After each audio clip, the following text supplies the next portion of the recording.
Welcome to another edition, JD, of The Bones of Advertising. I'm still Craig McLeod, and you are?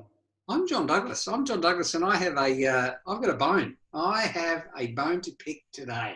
What's the bone? I've got a bone to pick that not many people will recognise this bone.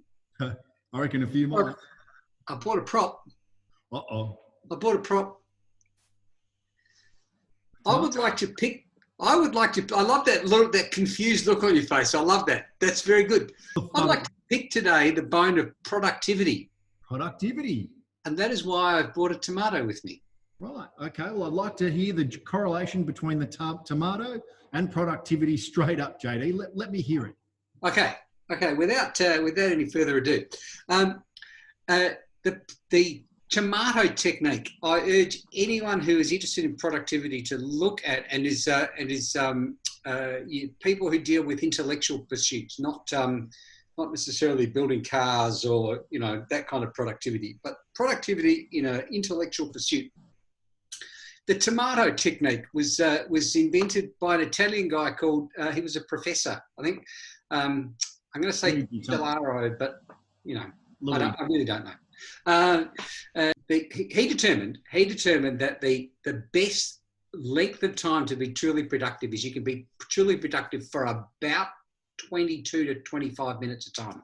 Right. And what he did was he had a little tomato cooking clock, the little cookery clock, and he used that to measure how effective he was being.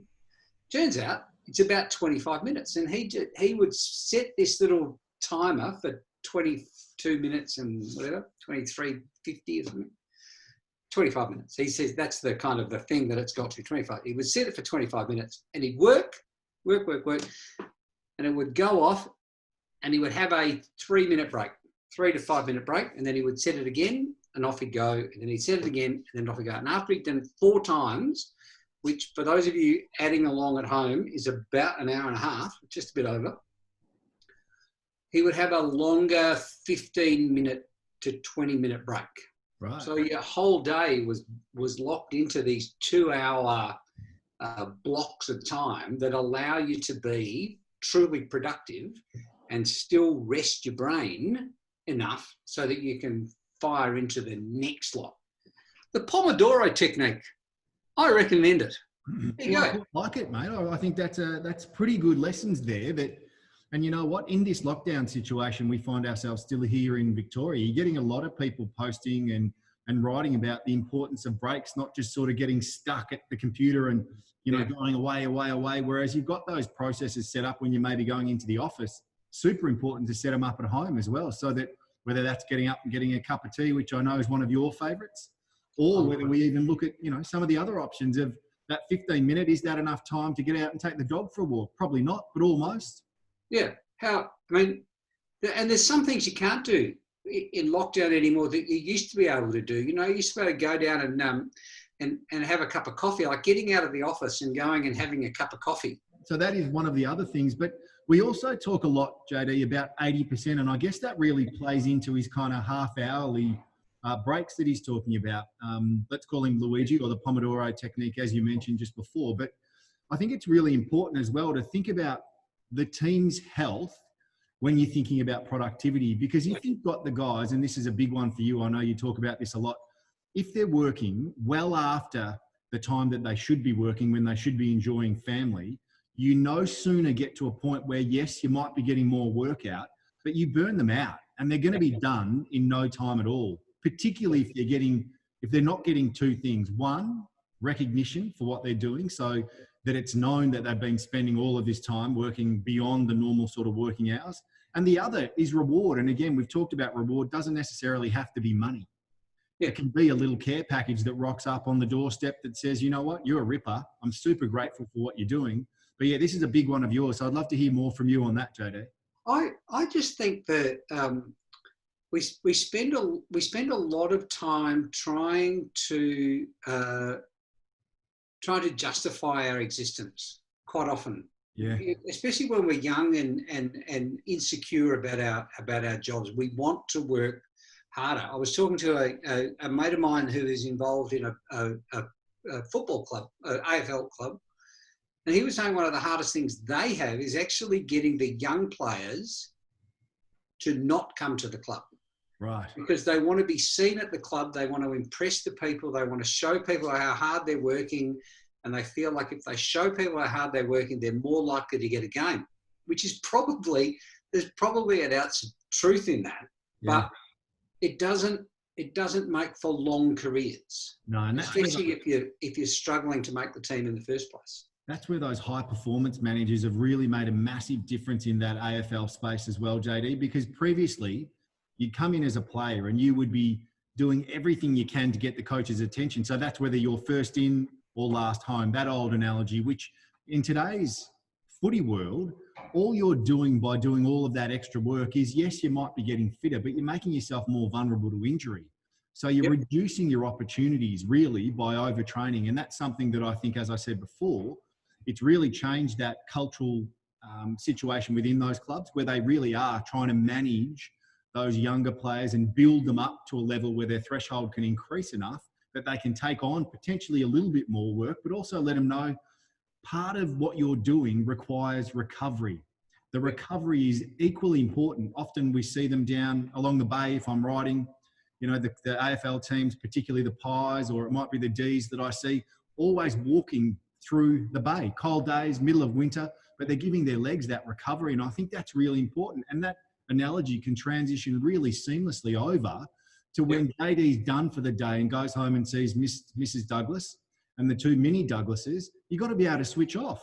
You've got to be able to enjoy the lamb that's just been cooked that, you know, your boy may want to eat the next day instead of you for lunch, but you've got to be able to get to that point. I told you not to bring up the great lamb scandal in 2020. I told this, please.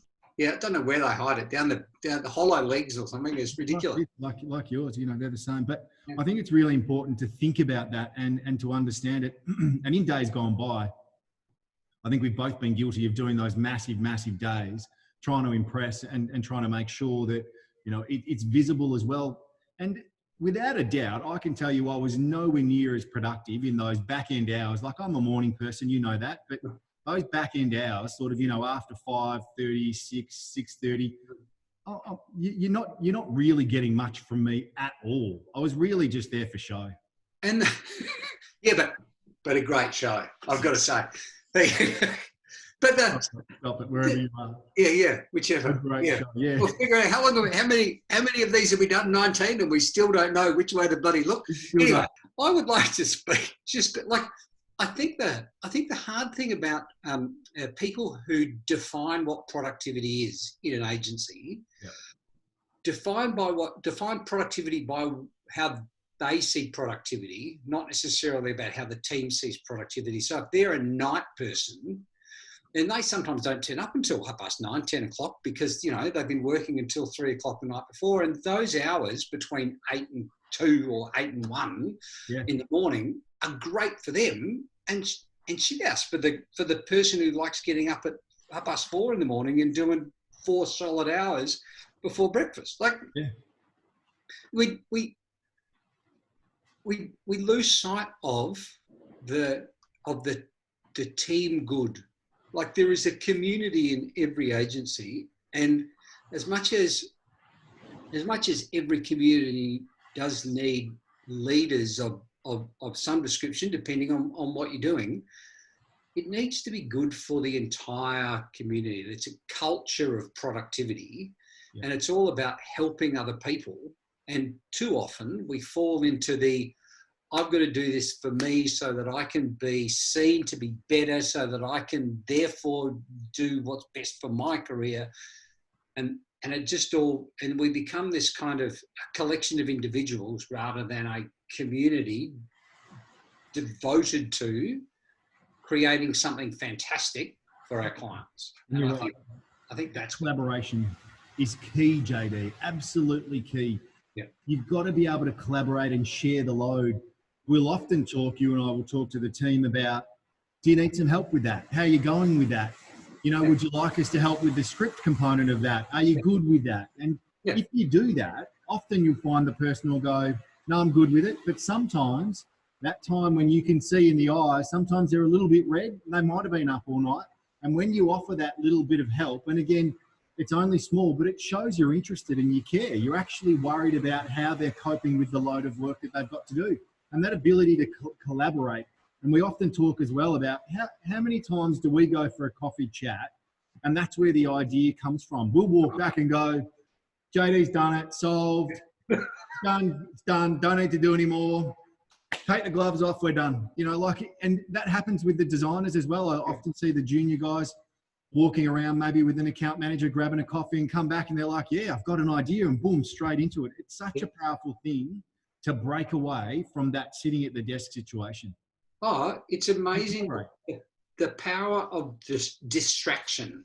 Like if you can distract your logical mind long enough, it's amazing how many great ideas are lurking just behind your left ear or your right ear or whatever, and just waiting for your logic to be distracted enough to leap to the front. It's I love distraction, as you can tell by my love of rabbit holes and high horses. You do, but in a good way. And again, I come back to our point from last week. Sometimes they're rabbit holes, sometimes they're high horses, but what can springboard from those things is where the power is. And that's where the experience comes in, that yes, we might be talking rubbish about something particular, but it may lead to something that's going to be hopefully a point of brilliance that we can share and then put to work for one of the clients. Yeah, indeed. If you would leave us with a point on productivity, JD, what would it be? What's maybe top 2 things to take away when you're thinking about productivity as an agency person? Okay, the top 2 things. I think you need to allow people to be productive on their terms. I don't think you can force people to be productive on how you're productive, but I would suggest that people do look into the tomato. The other thing is I would acknowledge that a 30-second interruption into someone who's doing some intellectual work, whether that's doing some conceptual work for an ad, or whether it's doing some spreadsheeting, or whether it's doing time management, project management, whatever they're doing, a 30-second interruption takes 25 minutes out of someone's day, because that's how long it takes to get back into the swing of things. Humans seem to run in a 22.5 to 25 minute cycle. And that's true of sleep. It's true of exertion, and it's true of productivity. So don't interrupt people. Otherwise you're actually killing not 30 seconds. You can add 25 minutes to whatever interruption you do, and allow people to work at their own pace and judge them on their outcome, not on how they work. There you go. That's it. That, my friend, is another edition of The Bones of Advertising. I'll see you next week, and thank you for the insights there, JD. Very valuable. I enjoyed today. Oh, thank you very much. It was it felt almost intellectual today. Stop it, you smart person, you.